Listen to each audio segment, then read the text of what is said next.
Hinangaan naman online ang disiplinado at maayos na pagtugon ng mga estudyante sa Baguio City sa naranasang lindol kahapon.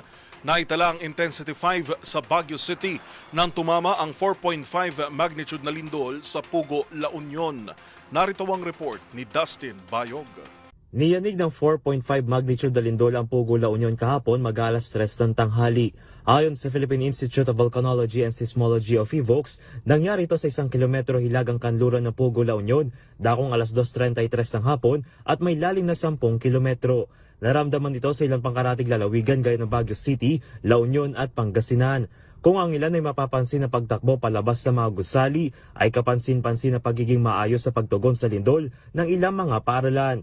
Dito'y nangaan ng maraming netizens ang disiplinado at maayos sa pagdak, cover and hold ng mga mag-aaral ng Hillside National High School sa Baguio City kung saan naramdaman ng Intensity 5. Makikita sa video ng CCTV ng ilang classroom ang agarang pagsuot ng mga mag-aaral ng safety helmet habang nakakover sa kanilang mga table chair. At nang maging kalmado ang sitwasyon, ay agad na lumabas ng classroom ang mga estudyante at guro at nagtipon-tipon sa kanilang open area kung sa pinatili ng mga guro ang kanilang kaayusan.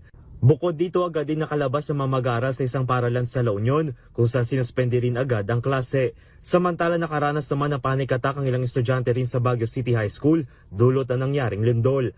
Ayon sa PHIVOLCS, walang naitalang pinsala o mga aftershock matapos ang nangyaring pagyanig. Sa isang payag ng Baguio City Public Information Office, walang naitalang nawawala sa mga mag-aaral at naibalik sila ng maayos sa kanilang mga magulang o guardian. Kasalukuyan din sila nagpapatupad ang HAYO protocol at balik sa face-to-face ang mga klase habang hinili ng ilang paaralan ang pagsuri sa katatagan ng ilan sa kanilang mga pasilidad.